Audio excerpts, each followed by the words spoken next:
Pour la famille. Dans le cadre de notre mission Tobongisa et Tobimi Lelo pour récolter avis à certaines femmes et s'il est possible même hommes pour entre les hommes et les femmes nani balobaka mingi vérité à propos ya mbongo. Alors ici tout le monde a différentes interventions mais mususu boya qui filmé bango, donc cela veut dire que nous par audio et mususu tokozwa image et yango tozotalisa biso chacun de nous peut appeler ça avis entre les hommes et les femmes banani balobaka mingi vérité à propos ya mbongo na bango. À la prochaine. Alors tolanda ba vidéo.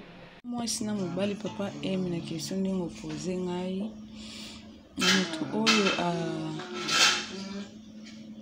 azalaka na vérité alobaka vérité mpona mbongo na ye mingi nayebi ke ezali nde ezalaka nde sadipa ya bolingo oyo mwasi na mobali bazalaka na yango bolingo oyo mutu na mutu azalaka na yango envers moninga parce que nayebi kote bolingo ezali biloko ya kobomba ezalaka te soki na bandi na mpona ngai tellement que confiance naza na confiance mingi na mobali na nga mpe aza na confiance mingi na ngai tozalaka na biloko ya kobomba te.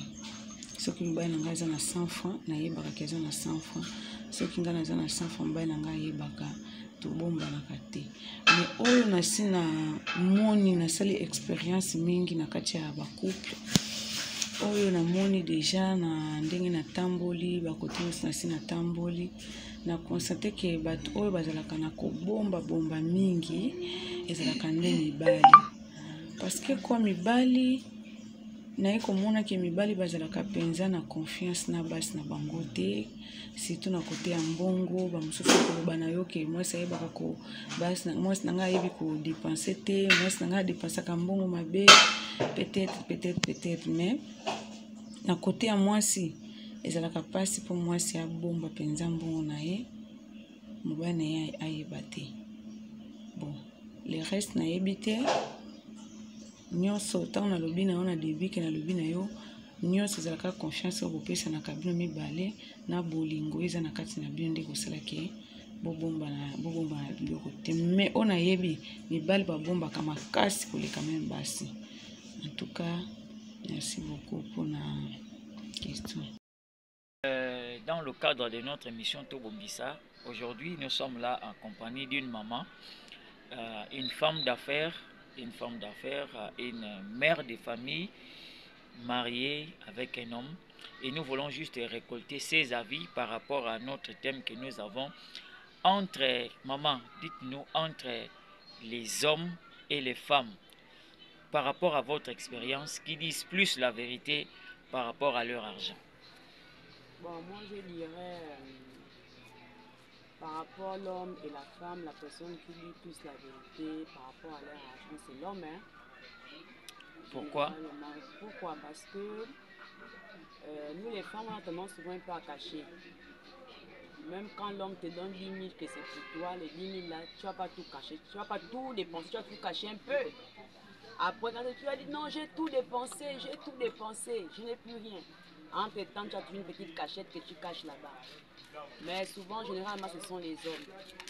Ce sont les hommes qui sont généralement souvent francs dans les dépenses parce que la plupart des hommes, ce sont eux-là qui prennent en charge tout pour certains hommes. Et par rapport à ça, il est obligé d'être franc dans les finances avec sa partenaire ou sa femme. Merci, c'était Maman Priska, une femme d'affaires, précisément une Gabonaise. Je veux juste savoir, entre les hommes et les femmes qui disent plus la vérité par rapport à leur argent, selon vous? Selon moi, je dirais que c'est les femmes. Pourquoi? Pourquoi? Parce qu'il y a certaines femmes, quand ils ont leur argent, ils viennent montrer tout à leur partenaire. Ils montrent le montant, tout à leur partenaire. Et il y a aussi certains hommes aussi qui le font. Moi, précisément, moi j'ai l'une de mes soeurs, son mari, lui remet tout chaque fin du mois. Dès qu'il touche son salaire, il n'ouvre même pas. Il vient directement, il remet la femme. C'est la femme qui fait les dépenses. Mais moi, j'aimerais dire la vérité, c'est les femmes. C'est les femmes qui disent toujours la vérité à propos de leur argent. Merci. Pour Nangai, ça dépend. Pour les couple, donc ce qui est en général, ça n'est ce qui est en compte bas chrétien, mingi eza basi nde bato balobaka vérité, mobali pe alobaka, bamisusu balobaka na bango te. Donc mwasi ayebi salaire ya mobali te, donc yango wana vice versa aire moko pe mobali ayebaka salaire ya mwasi na ye te, mais rare po mobali aoyeba mwasi na ye asalaka mosala wapi epa nani bafutaka ye ndenge nini.